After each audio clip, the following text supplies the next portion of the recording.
آپ کے پاس ضرور ہونی چاہیے زندہ رود کے عنوان سے۔ اس کی تلخیص بھی ملتی ہے، یعنی اس کا یوں سمجھ لیں کہ اس کو سمرائز کر کے بھی، اسکویزڈ کر کے بھی اس کو پیش کیا گیا ہے، تو کمال کی کتاب ہے وہ زندہ رود۔ اور ایک اور اہم کتاب کہ اقبال کا فلسفہ کیا تھا، اقبال کی سوچ کیا تھی، تو اقبال ہی کے ایک شاگرد تھے خلیفہ عبدالحکیم، ان کی کتاب ہے فکر اقبال۔ یہ دو کتابیں ایسی ہیں کہ یہ میرا خیال ہے کہ پاکستان میں بالخصوص اور اردو ادب میں بالعموم جن دو لٹریری شخصیات پہ سب سے زیادہ لکھا گیا ہے تو وہ غالب ہیں اور اقبال ہیں۔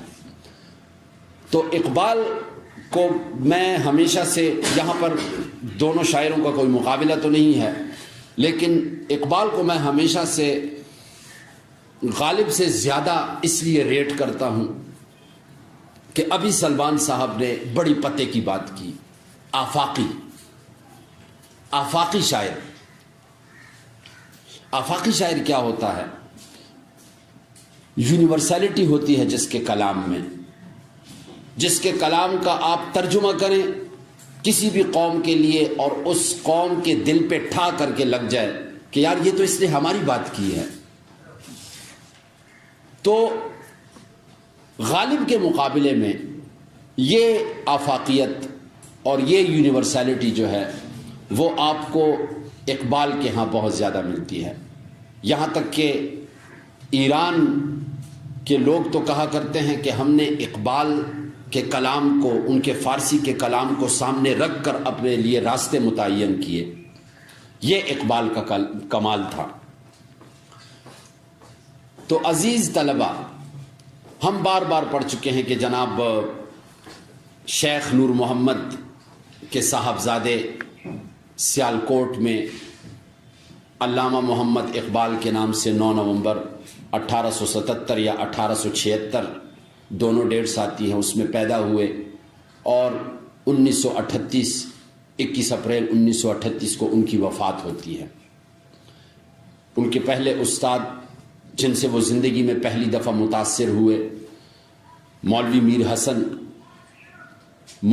حسن ان کے عربی اور فارسی کے استاد تھے، اور اپنے اس استاد کو، مولوی میر حسن کو، یہ اتنا مانتے تھے کہ جب ایک سٹیج پہ ان کی عظمت سے متاثر ہو کر انگریز حکومت نے ہندوستان میں علامہ اقبال کو شمس العلماء کا خطاب دینا چاہا، سر کا خطاب دینا چاہا، تو اقبال نے باقاعدہ ریٹن طور پہ ان سے کہا کہ میں اس وقت تک سر کا خطاب نہیں لوں گا جب تک کہ میرے استاد مولوی میر حسن صاحب کو شمس العلماء کا خطاب نہیں ملتا۔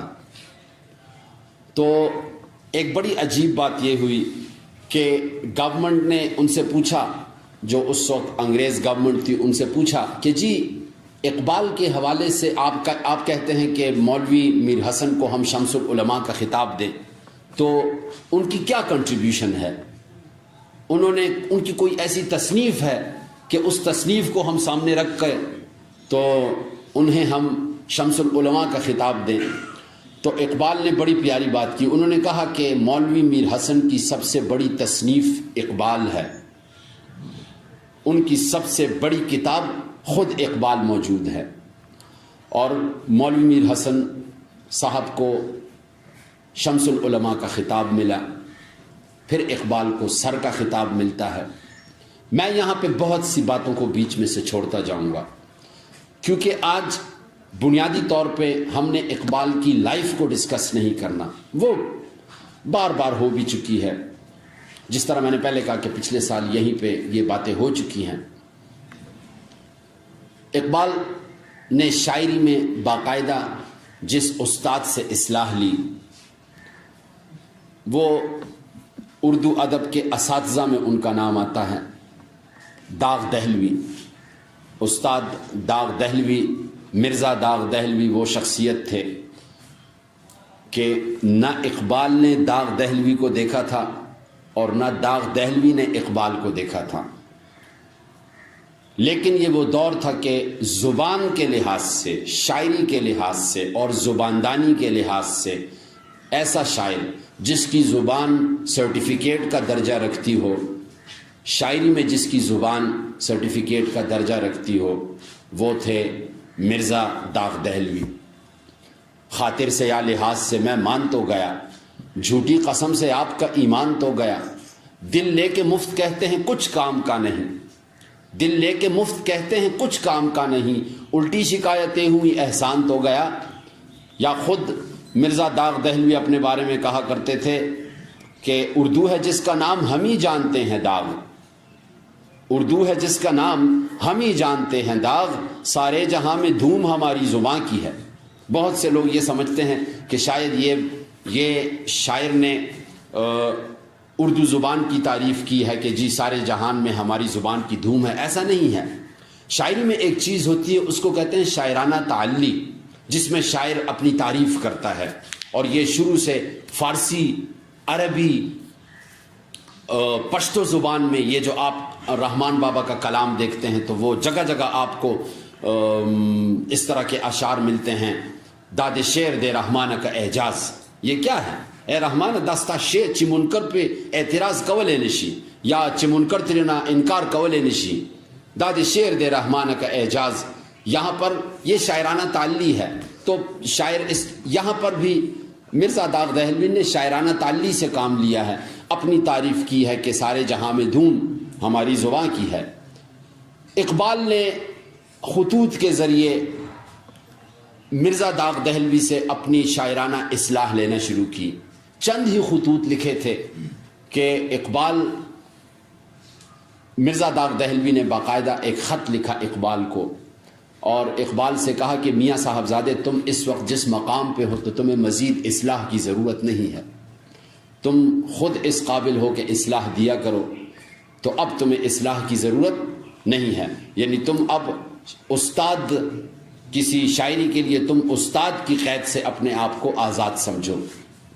یہ وہ مقام تھا، یہ وہ دور تھا۔ اس کے بعد داغ دہلوی کی جب وفات ہوتی ہے تو اقبال نے ان کے حوالے سے ایک بڑا زبردست مرثیہ لکھا تھا، جس کا آخری شاعر جہاں آباد کا خاموش ہے، یہ بڑا مشہور مصرع تھا۔ اسی مرثیے کا آخری شاعر جہاں آباد کا خاموش ہے۔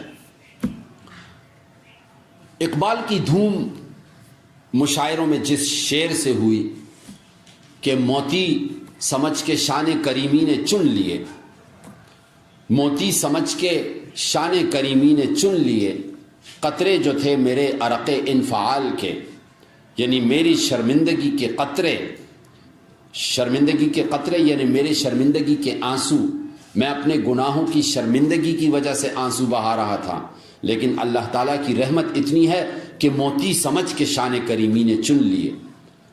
اللہ تعالیٰ نے میری اس شرمندگی کے قطروں کو موتی سمجھ کر چن لیا۔ یہ شعر ایسا شعر تھا کہ جو انفیکٹ سگنیچر شعر ثابت ہوا علامہ اقبال کی زندگی میں، اور اس زمانے میں دھوم مچ گئی علامہ اقبال کے اس شعر کی، اور تب وہ نوجوان تھے، نوجوانی کا زمانہ تھا ان کا، لیکن پہلی دفعہ علامہ اقبال کی آواز سنائی دی۔ تب یہ وہ زمانہ تھا جب اقبال سیالکوٹی کے نام سے شاعری کرتے تھے، اور اقبال سیالکوٹی کے نام سے نیا دور جیسے رسالے میں ان کا کلام بھی چھپتا تھا۔ ایک بات میں آپ کو اور بھی بتاؤں کہ اقبال نے اپنی ابتدائی زندگی میں وہ جن شعراء سے بہت متاثر تھے، ان میں بہت بڑا نام تھا، بہت بڑا نام اکبر الہ آبادی۔ آپ لوگوں نے نام سنا ہوگا اکبر الہ آبادی کا۔ تو اقبال نے اس دور میں باقاعدہ شعوری کوشش کے ذریعے، جس کو ہم کہتے ہیں جان بوجھ کر، اکبر الہ آبادی کے رنگ میں بھی شاعری کی۔ اسی طرح کا طنز، کالج کے لڑکوں پہ طنز، کالج کی لڑکیوں پہ طنز، پردے بے پردہ خواتین پہ طنز، کیونکہ یہی سٹائل تھا اکبر الہ آبادی کا۔ بے پردہ کل جو آئی نظر چند بیویاں، ایک اکبر کہتے ہیں بے پردہ کل جو آئی نظر چند بیویاں، اکبر زمین میں غیرت قومی سے گڑ گیا، پوچھا جو ان سے آپ کا پردہ وہ کیا ہوا، کہنے لگیں وہ عقل پہ مردوں کے پڑ گیا. تو یہ انداز تھا اکبر الہ آبادی کا. علامہ اقبال نے بھی یہی انداز اپنایا. لیکن بہت جلد اقبال کو احساس ہوا کہ یہ فیلڈ، یعنی یہ طنز و مزاحیہ شاعری کی جو فیلڈ ہے، اس کو بہت خوبصورت طریقے سے سنبھالا ہوا ہے اکبر الہ آبادی نے.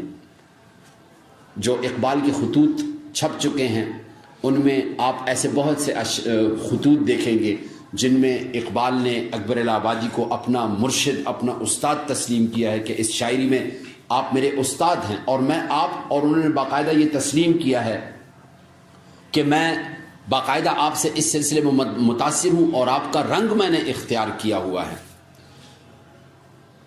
ان کے اساتذہ میں سے ایک اور اہم نام جسے نہیں بھولنا چاہیے وہ ہیں پروفیسر آرنلڈ.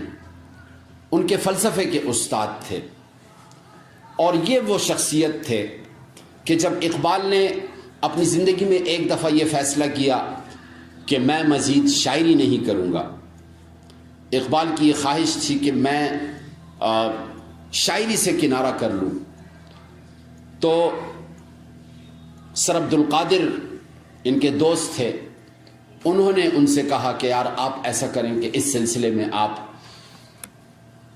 اب پروفیسر آرنلڈ سے ذرا مشورہ کر لیں. جب یہ پروفیسر آرنلڈ کے پاس گئے، یہ وہ دور تھا کہ جو مسلمانوں کے حالات تھے، جس قسم کے حالات سے مسلمان، اس خاص طور پر جو ان کی سیاسی زندگی تھی برصغیر پاک و ہند میں مسلمانوں کی، تو وہ اس سے الگ کچھ کرنا چاہتے تھے. لیکن پروفیسر آرنلڈ نے ان کو سختی سے منع کیا اور ان کو یہ مشورہ دیا کہ تم اپنے آپ کا اظہار، اپنی کیتھارسس کے لیے تم شاعری کو بالکل نہ چھوڑو. تو پروفیسر آرنلڈ وہ شخصیت تھے کہ جن کے کہنے پہ انہوں نے دوبارہ شاعری کی طرف رجوع کیا. لیکن یہ وہ وقت تھا کہ غزل کا جو خاص انداز تھا اس کو بھی اقبال ترک کر چکے تھے. جو کلاسیکی انداز تھا غزل کا، جو ان کی ابتدائی غزلیں جو تھیں، نہ آتے ہمیں اس میں تکرار کیا تھی، مگر آبادہ کرتے ہوئے آر کیا تھی، یا تیرے عشق کی انتہا چاہتا ہوں، میری سادگی دیکھ کیا چاہتا ہوں، بھری بزم میں راز کی بات کہہ دی، بھری بزم میں راز کی بات کہہ دی، بڑا بے ادب ہوں سزا چاہتا ہوں. یہ اقبال کے اس زمانے کی شاعری، جس کو ہم کہہ سکتے ہیں کہ انہوں نے اس سے باقاعدہ روگردانی کی آنے والے سالوں میں. اب اقبال ہمارے سامنے ایک فلسفی کے طور پہ اور ایک مفکر کے طور پہ ہمارے سامنے آتے ہیں، کیونکہ اب اقبال کی زندگی کا مقصد اور ان کی شاعری کا مقصد تبدیل ہو چکا تھا. یہ جو آپ بار بار پڑھتے ہیں کہ جی اقبال نے فلسفہ خودی، کیا ہے فلسفہ خودی؟ وہ جو اقبال کہتا ہے کہ خودی سے مرد خداگاہ کا جلال و جمال، خودی سے مرد خداگاہ کا جلال و جمال، کہ یہ کتاب ہے باقی تمام تفسیریں. انسان کی زندگی میں اقبال خودی کو کیوں اتنی اہمیت دیتے ہیں؟ ہم نے بار بار یہ شعر پڑھا کہ جی اقبال کہتے ہیں کہ خودی کو کر بلند اتنا کہ ہر تقدیر سے پہلے خدا بندے سے خود پوچھے بتا تیری رضا کیا ہے. کیا شعر ہے یہ؟ کیا مطلب ہے اس کا؟ اللہ تعالیٰ کب بندے سے پوچھتا ہے کہ بتا تیری رضا کیا ہے؟ لیکن آپ ایک حدیث پہ غور کریں کہ اللہ تعالیٰ فرماتے ہیں، ایک طویل حدیث ہے جس میں آخر میں اللہ تعالیٰ فرماتے ہیں کہ میں ایسے شخص کے ہاتھ بن جاتا ہوں جس سے وہ پکڑتا ہے، میں ایسے شخص کی آنکھیں بن جاتا ہوں جس سے وہ دیکھتا ہے، میں ایسے شخص کے کان بن جاتا ہوں جس سے وہ سنتا ہے. کون سا شخص؟ خودی کیا ہے؟ خودی اقبال کے ہاں خودی نام ہے اپنے نفس کو پہچاننے کا، اور جس نے کہہ دیا کہ میں نے اپنے نفس کو پہچان لیا، یہی وہ مرحلہ ہے جو اس بات کو طے کر رہا ہے کہ میں نے اپنے رب کو پہچان لیا. یہ کائنات کے خفیہ راز اور انسان کی امپورٹنس کیا ہے، انسان کی اہمیت کیا ہے، بہت سے لوگ خود ہی، جس کو ہم عزت نفس کہہ دیتے ہیں، انگریزی میں اس کو ایگو کہہ دیتے ہیں، اور اگر عزت نفس کہنا ہو تو پھر اس کو سیلف ریسپیکٹ کہہ دیتے ہیں، لیکن یہ انسان کی زندگی میں کتنی اہم چیز ہے۔ آپ اس سے اندازہ لگائیے کہ اقبال نے پہلی دفعہ، یعنی شاعری میں پہلی دفعہ انسان کو یہ بتایا کہ تم بہت عظیم ہو، انسان کو، لیکن تم نے ابھی تک اپنے آپ کو پہچانا نہیں۔ اگر تم اپنی ذات کو پہچان لو، اگر تم اپنے آپ کو پہچان لو تو وہ مقام آ سکتا ہے کہ پھر اللہ تعالیٰ تجھ سے تیری مرضی کے بارے میں پوچھے، بتا تیری رضا کیا ہے۔ اللہ تعالیٰ، یہ جو ہمیں ایسے بہت سی اقبال کی شاعری میں تقدیر اور تدبیر کا جھگڑا بھی ملتا ہے کہ مومن کو کیا کرنا چاہیے، تقدیر کا پابند ہے یا وہ کیا کرے، تدبیر سے کام لے۔ یہ وہ اہم مسائل تھے جس پر اقبال نے نہ صرف قلم اٹھایا بلکہ اس کو ایکسپلین کرنے کے لیے، اور یہ بھی یاد رکھیے کہ یہ کون سا دور ہے، یہ وہ دور ہے کہ جب برصغیر پاک و ہند میں مسلمان ایک خاص اسٹرگل میں لگا ہوا ہے، اور دوسری طرف ایسے بہت سے شعراء ہیں جو گل و بلبل، لب و رخسار کی شاعری کر رہے ہیں، لیکن اقبال نے شعوری طور پر اس گل و بلبل اور لب و رخسار کی شاعری کو چھوڑ کر مقصد کی شاعری کی۔ وہ جو ہم دو اہم اسکول آف تھاٹس پڑھتے ہیں شاعری کے حوالے سے، ادب کے حوالے سے، کہ ادب برائے زندگی اور ادب برائے ادب، کہ ادب کس لیے ہونا چاہیے، صرف کچھ مزہ اٹھانے کے لیے یا نہیں، ادب برائے زندگی ہونا چاہیے، ادب کا کوئی مقصد ہو، جس طرح زندگی کا کوئی مقصد ہوتا ہے۔ تو اقبال نے باقاعدہ روگردانی کی۔ ہم کوشش کریں گے کہ چونکہ یہ ہمارا، میں خود یہ چاہتا ہوں کہ ہماری یہ باتیں 40-45 منٹ سے آگے نہ جائیں، تو ہم صرف اقبال کے ہاں جتنے تصورات ہیں ان پر تھوڑے سے سٹروکس لگاتے جائیں گے۔ پھر اگر آپ اقبال کی شاعری کا مطالعہ کریں تو آپ کو پتہ چلتا ہے کہ اقبال عشق کی بات کرتا ہے، لیکن یہ عشق کا تصور یہ بالکل وہی تصور ہے جس کی بات قرآن یا احادیث میں آتی ہے۔ وہ جو اقبال نے کہا تھا کہ زمانہ عقل کو سمجھا ہوا ہے مشعل راہ، زمانے نے عقل کو سمجھ لیا ہے کہ یہ مشعل راہ ہے، یہ ہمیں راستے کا تعین کر کے دے گا۔ لیکن اقبال کہتے ہیں زمانہ عقل کو سمجھا ہوا ہے مشعل راہ، کسے خبر کہ جنوں بھی ہے صاحب ادراک۔ صرف عقل نہیں، جنوں بھی صاحب ادراک ہے، جنوں بھی ادراک رکھتی ہے، جنوں میں بھی یہ تازگی ہے، جنوں میں بھی یہ توانائی ہے۔ پشتو کا ایک شعر مجھے یاد آ گیا کہ عقل میں دمین غلام کڑے دے، عقل میں دمین غلام کڑے دے، دام سمرہ خے انتظام کڑے دے۔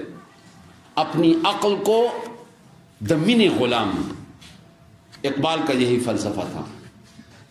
اقبال عقل کے مخالف نہیں تھے، لیکن اقبال سمجھتے تھے کہ بہت سے کام ایسے ہیں جو عقل کے فارمولے سے حل نہیں ہوتے، اس کے لیے آپ کو عشق کا فارمولہ چاہیے۔ اسی طرح ہے، ورنہ آپ خود سوچئے ابراہیم علیہ السلام کو کس وجہ سے آگ میں ڈالا گیا؟ ان کی عقل کی شدت کی وجہ سے یا عشق کی شدت کی وجہ سے؟ اقبال نے جو کہا تھا کہ بے خطر کود پڑا آتش نمرود میں عشق، بے خطر کود پڑا آتش نمرود میں عشق، عقل ہے محو تماشائے لب بام ابھی۔ جو عشق تھا وہ بے خطر کود پڑا آتش نمرود میں، اور عقل جو ہے تو محو تماشائے لب بام ہے، عقل وہ بام پہ کھڑی ہوئی کچھ سوچ رہی ہے، چٹوپ کم کٹوپ نہ کم۔ لیکن یہ مرحلہ عشق کا تھا۔ احمد ندیم قاسمی نے بڑی خوبصورت بات کی تھی کہ ایک بار ماہر القادری نے کہا تھا سوری کہ ایک بار تجھے عقل نے چاہا کہ بھلا دوں، میرے عقل نے ایک بار مجھ سے کہا کہ بھلا دو اپنے محبوب کو، ایک بار تجھے عقل نے چاہا کہ بھلا دوں، 100 بار جنون نے تیری تصویر دکھا دی، لیکن میرے عشق نے، میرے جنون نے 100 بار تیری تصویر دکھائی کہ اپنے محبوب سے روگردانی نہ کرنا۔ یہ جو عقل اور عشق کا جھگڑا تھا، اس میں اقبال عقل کی نفی نہیں کرتے، لیکن وہ کہتے ہیں کہ بعض غوٹے جیسی دی کہ آغا باپا عقل نہ کلاوی گی، آغا باپا سے کلاوی گی، آغا باپا عشق۔ اس لیے انہوں نے کہا تھا کہ لازم ہے دل کے پاس رہے پاسبان عقل، لازم ہے دل کے پاس رہے پاسبان عقل، یعنی اے مسلمان اپنے دل کے پاس عقل کے نگہبان کو اور عقل کے پاسبان کو رکھو، یہ لازم ہے۔ جسڑبا دا چاہتا بیدار ساتھی دا عقل، لیکن کیا کہتا ہے؟ لازم ہے دل کے پاس رہے پاسبان عقل، لیکن کبھی کبھی اسے تنہا بھی چھوڑ دیں، کبھی کبھی اس کو تنہا چھوڑنا ہے۔ یہ تنہا چھوڑنے سے مراد کیا ہے؟ یہ عشق کی منزل ہے۔ تو اقبال کی شاعری کا ایک اور اہم ایسپیکٹ عقل اور عشق کے درمیان فرق کرنا، اور عقل اور عشق کے مابین یہ جو جس جھگڑے کی طرف میں نے اشارہ کیا، یہ اردو شاعری کا بھی باقاعدہ موضوع رہا ہے، لیکن اقبال نے اس کو ایک الگ آہنگ سے گزارا ہے اور الگ آہنگ سے اس کو حل کرنے کی کوشش کی ہے۔ اقبال کا ایک بڑا سادہ سا پیغام، ایک شعر، اور یہ ایک شعر جو ہے مجھے کبھی کبھی ایسا لگتا ہے کہ یہ اقبال اور قائد اعظم کا ایک ہی پیغام تھا۔ آپ نے بار بار یہ شعر سنا ہوگا کہ عمل سے زندگی بنتی ہے جنت بھی جہنم بھی، عمل سے زندگی بنتی ہے جنت بھی جہنم بھی، یہ خاکی اپنی فطرت میں نہ نوری ہے نہ ناری ہے۔ اب یہاں پر آپ دیکھیں اقبال کہتے ہیں کہ مومن یا یہ خاکی، یہ انسان، یہ اپنے عمل سے ہی اپنے لیے جنت اور دوزخ کا فیصلہ کرے گا۔ اب یہاں پر سوال یہ پیدا ہو سکتا ہے کہ کیا توفیق پھر کس چیز کا نام ہے؟ یہ تو اللہ تعالیٰ کی توفیق سے ہوتا ہے۔ اقبال یاد رکھیں، آگے جا کے ہم دیکھیں گے کہ جہاں پر تقدیر اور تدبیر کی بات ہوتی ہے تو آپ کو ایسا لگے گا کہ شاید اقبال تقدیر کو پسند نہیں کرتے یا تقدیر پہ یقین نہیں رکھتے، اور وہ کہتے ہیں کہ نہ مسلمان کو یا انسان کو تدبیر کرنی چاہیے۔ ایسا نہیں ہے۔ اقبال چاہتے ہیں کہ مسلمان تقدیر کا رونا رو کر اپنی جگہ پر بیٹھ نہ جائے۔ ایسا نہیں ہے کہ زبس جیسے کہ اسی مجھو، یا میں اپنی زنجیر کیوں توڑوں، میری قسمت میں غلامی لکھی ہے۔ اگر آپ یہ سوچ لیں تو پھر تو آپ کوئی کام نہیں کر سکتے، آپ کی تقدیر میں لکھا ہے۔ اقبال چاہتا یہ ہے کہ آپ تقدیر پر ایمان رکھیں، لیکن اللہ کے کرم سے بھروسہ آپ کا اپنی تدبیر پہ ہونا چاہیے۔ تقدیر کے پابند نباتات و جمادات، اقبال کہتے ہیں کہ تقدیر کے پابند نباتات و جمادات، کہ تقدیر کے پابند کون ہے؟ یہ پودے اور یہ پتھر وغیرہ، یہ تقدیر کے پابند ہیں۔ مومن فقط احکام الہی کا ہے پابند، لیکن مومن کس چیز کا پابند ہے؟ احکام الہی کا پابند ہے۔ اب مزے کی بات یہ ہے کہ احکام الہی کا پابند ہے، اگر تقدیر ہی کی بات ہے، عمل، نماز پڑھنا ایک عمل ہے، زکوٰۃ دینا ایک عمل ہے، جہاد کرنا ایک عمل ہے، تو کیا ہم کیا کریں؟ ہم اگر تقدیر سے ہی سب کچھ ہوتا ہے تو کل سے ہم نماز کا عمل بھی چھوڑ دیں کہ یار اگر میری قسمت میں لکھا ہوگا تو میں جنت میں چلا جاؤں گا، تو پھر کوشش کی کیا ضرورت ہے؟ ویسے بھی میرا فیصلہ ہو چکا ہے، جیسے جنتیم کو دوزخیم۔ اللہ تعالیٰ نے تقدیر کے پردے کو چھپایا ہی اس لیے ہے کہ تم اپنے کام کرتے جاؤ، جو فیصلہ ہونا ہے وہ بعد میں تمہیں پتہ چلے گا کہ فیصلہ کیا ہونا ہے۔ تو اقبال کے ہاں تقدیر اور تدبیر کا جھگڑا بھی بہت چلا۔ اقبال کا ایک اور اہم موضوع وہ ہے اقبال کا مرد مومن۔ آپ نے اقبال کے مرد مومن کے حوالے سے بہت سے اشعار، بہت سی باتیں ان کی سنی ہوں گی۔ مثلا وہ فرماتے ہیں غلامی میں نہ کام آتی ہیں تدبیریں نہ شمشیریں۔ اے غلام قوم، غلامی میں نہ کام آتی ہیں تدبیریں نہ شمشیریں، جو ہو ذوق یقین پیدا تو کٹ جاتی ہیں زنجیریں۔ اگر تیرے اندر یقین کا ذوق ہے، اللہ پر ایمان کا ذوق ہے، تو تیری زنجیریں تب ہی کٹیں گی۔ کوئی اندازہ کر سکتا ہے اس کے زور بازو کا، کوئی اندازہ کر سکتا ہے اس کے زور بازو کا، نگاہ مرد مومن سے بدل جاتی ہیں تقدیریں۔ اگر مومن کی نگاہ ہو تو اللہ اس کی تقدیر بھی بدل سکتا۔ تقدیر کس نے لکھی؟ اللہ نے لکھی۔ تو جو رب تقدیر لکھ سکتا ہے وہی رب اس کو بدل بھی سکتا ہے۔ تو اقبال کا مرد مومن، ابھی بچے نے جو شعر پڑھا، یہی اقبال کا مرد مومن ہے کہ پرواز ہے دونوں کی اسی ایک جہاں میں، اسی ایک فضا میں، پرواز ہے دونوں کی اسی ایک فضا میں، کرگس کا جہاں اور ہے شاہی کا جہاں اور۔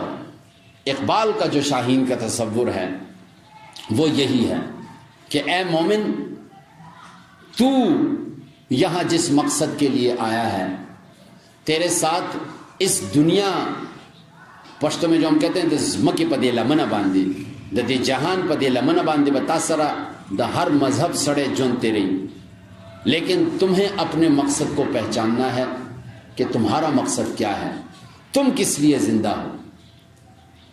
اب ایک بہت ہی نازک سی صورتحال پہ بات کرتے ہیں۔ میں مزید آپ کے 5 یا 6 منٹ لوں گا۔ آئی ہوپ میں نے اتنا زیادہ ٹائم نہیں لیا سر۔ آپ لوگوں نے ایک بہت ہی امپورٹنٹ بحث سنی ہوگی جمہوریت کے حوالے سے۔ مزے کی بات یہ ہے کہ اگر آپ اقبال کے پیغام کو اٹھا کر دیکھیں تو اقبال یہ جو آپ کے سامنے جمہوریت کی جو شکل ہے وہ اس کو زیادہ پسند نہیں کرتے تھے۔ مجھے کبھی کبھی ایسا لگتا ہے، قرآن کی ایک آیت ہے، اللہ تعالیٰ قرآن میں فرماتے ہیں قل لا يستوي الخبيث والطيب ولو اعجبك كثرة الخبيث۔ اے میرے پیغمبر ان کو بتا دیجئے کہ خبیث یعنی ناپاک اور پاک کبھی برابر نہیں ہو سکتے۔ ولو اعجبك كثرة الخبيث، اگرچہ ناپاک زیادہ بھی ہوں پھر بھی نہیں، ناپاک زیادہ بھی ہوں پھر بھی وہ پاک کے برابر نہیں ہو سکتے۔ یہی وجہ ہے کہ اقبال مغربی جمہوریت میں اس کے خلاف تھے، اور یہ جن باتوں کی طرف اقبال نے اشارہ کیا تھا تب، اس کے بعد ایک بحث چل نکلی تھی کہ یار اس جمہوریت میں کچھ ڈراسٹک چینجز ہونی چاہیے۔ مثلا وہ کہتے ہیں کہ گریز از طرز جمہوری غلام پختہ کارش ہو، گریز از طرز جمہوری غلام پختہ کارش ہو۔ اے مسلمان، جمہوریت کے طرز کو چھوڑ دو اور کسی پختہ کے غلام بن جاؤ، کسی پختہ شخص کے، کسی وہ شخص جو غلام جس کی عقل ہو، کسی عقل مند شخص کے غلام بن جاؤ۔ یہ جمہوریت سے بھی بہتر ہے کہ از مزغے دوست خر فکر انسانی نمی آیت۔ 200 گدھوں کا دماغ، 200 گدھوں کا کہ از مزغے دوست خر، 200 گدھوں کا دماغ بھی آپ کے اندر انسانی فکر نہیں لا سکتا۔ کتنی شدید تنقید ہے اس دوست خر کے مصرے کو لیں اور دوسری طرف قرآن کی اس آیت کو لیں، قل لا يستوي الخبيث والطيب ولو اعجبك كثرة الخبيث۔ یا ایک اور شعر میں وہ کہتے ہیں کہ جمہوریت ایک طرز حکومت ہے کہ جس میں، جمہوریت ایک طرز حکومت ہے کہ جس میں بندوں کو گنا جاتا ہے تولا نہیں جاتا، یا بندوں کو گنا کرتے ہیں تولا نہیں کرتے۔ ہمیں تو جمہوریت میں تو ہمیں بس 1 2 3 4 5 6 8 9 10 50 600 میرے ہیں، تمہارے 200 ہیں، میں جیت گیا ہوں۔ ہمیں بندوں کو گنا جاتا ہے، تولا نہیں جاتا کہ جو تم 600 سے جیتے ہو تو تمہارے پاس 600 وہ تو نہیں ہے جن کے پاس گدھے کا دماغ ہے، اور ہو سکتا ہے میرے 200 ہوں لیکن وہ 200 میں کوئی پروفیسر ہو، کوئی سائنسدان ہو، کوئی شیخ الحدیث ہو، لیکن جمہوریت کی روح سے یہ 600 والا جیت گیا۔ اس پہ بہرحال میں تو اکثر کلاس میں بھی بات کرتا رہتا ہوں. اقبال کا ایک اور اہم مسئلہ جس کی طرف انہوں نے نہ صرف اپنی نثری تصنیفات میں اس طرف اشارہ کیا تھا بلکہ اپنی شاعری میں بھی، وہ تھا قومیت. یاد رکھیں، جو میرے جن سٹوڈنٹس کے ساتھ میں نے کلاس لی ہے وہ آپ کے فرسٹ ایئر میں جو سبق ہے اس کو میں انتہائی امپورٹنٹ سبق سمجھتا ہوں. 2-3 سبق ہیں. سیکنڈ ایئر میں نظریہ پاکستان کے نام سے، اور فرسٹ ایئر میں قومیت کا مسئلہ. اسی طرح ایک اور امپورٹنٹ سبق ہے، میں ابھی نام بھول رہا ہوں، اگر کسی لڑکے کو معلوم ہو ابھی مجھے یاد آ جائے گا. یہ 2-3 اسباق ایسے ہیں جو پاکستانی قومیت کا مسئلہ یہ انتہائی امپورٹنٹ ہیں. اس میں یہ مسئلہ پہلی دفعہ میں کلاس میں بھی اکثر واضح کرتا رہتا ہوں کہ قومیت کی تشکیل یا قومیت کس طرح بنتی ہے. ہمارے پاس 2 اسکول آف تھاٹس ہیں، یہیں پہ انشاءاللہ ہم بات ختم کریں گے. 2 اسکول آف تھاٹس ہیں ہمارے پاس. ایک مغربی اسکول آف تھاٹ ہے جو کہتے ہیں کہ قوم بنتی ہے وطن سے. جس ملک میں جو لوگ رہتے ہیں بس وہ ایک قوم ہے. امریکہ کے رہنے والے لوگ امریکن قوم، برطانیہ میں رہنے والے لوگ برطانیہ کی قوم، فرانس میں رہنے والے لوگ فرینچ قوم، پاکستان میں رہنے والے لوگ پاکستانی قوم. اس کو ہم کہتے ہیں ملت از وطن یا قوم از وطن کا نظریہ. اور ایک اور اہم نظریہ جو اسلام نے ہمیں دیا، ملت از مذہب، کہ نہیں، ایسا نہیں ہے. جو شخص، جتنے لوگ جس مذہب سے تعلق رکھتے ہیں وہ ایک قوم ہے. اب اگر آپ ان دا براڈر ایسپیکٹ اور براڈر سینس میں آپ بات کریں تو پاکستان کا بھورا مسلمان، انگلستان کا سفید مسلمان، چائنا کا زرد مسلمان، افریقہ کا کالا مسلمان، سعودی عرب کا سنہری مسلمان، اس فلسفے کی روح سے یہ سب ایک قوم ہے. تو اقبال نے دونوں طریقوں سے کام کیا. اقبال نے مسلمانوں کے ہاتھ سب سے پہلے تو اس چیز پہ زور دیا کہ تم لوگ ایک قوم ہو، اور اس کو جمال الدین افغانی یا اسی طرح عبد الحمید ثانی، سلطان عبد الحمید ثانی، یہ وہ نظریہ تھا، یا شاہ ولی اللہ کے ہاں جو نظریہ تھا اسی نظریے کی دعوت دی اقبال نے کہ قوم مذہب سے ہے، مذہب جو نہیں تم بھی نہیں. قوم مذہب سے ہے، مذہب جو نہیں تم بھی نہیں. جذب باہم جو نہیں رونق انجم بھی نہیں. یہ ستاروں کی جو ہمیں روشنی نظر آتی ہے اور اس کی خوبصورتی، یہ اس وجہ سے ہے کہ یہ سارے ستارے اکٹھے ہیں. اگر ایک ستارہ یہاں ہو، دوسرا 4 سدے میں ہو، تیسرا مردان میں ہو، اس کی کیا روشنی ہوگی اور کیا مزہ آئے گا آپ کو. تو قوم مذہب سے ہے، مذہب جو نہیں تم بھی نہیں، جذب باہم جو نہیں رونق انجم بھی نہیں. یا اسی طرح فرد قائم ربط ملت سے ہے تنہا کچھ نہیں. فرد جو ہے یہ ملت کے ساتھ، قوم کے ساتھ جڑتا ہے تو تب اس کی کوئی حیثیت بنتی ہے. پشتوں میں کیا خوبصورت بات کی. میرے ایک دوست ہے، وہ اکثر کہتے ہیں کہ جتنی عقل مندی کی باتیں ہیں آخری بات اس میں پشتوں والوں نے ٹھک کر کے لگا دی ہے. اور وہ کیا؟ پختانوی وی دا سیل موزا تب خوارشیں کہ سیل ہوتی تب خوارشیں. تو فرد قائم ربط ملت سے ہے تنہا کچھ نہیں. فرد جو ہے وہ ملت کے ساتھ قائم رہے گا تو کچھ بنے گا.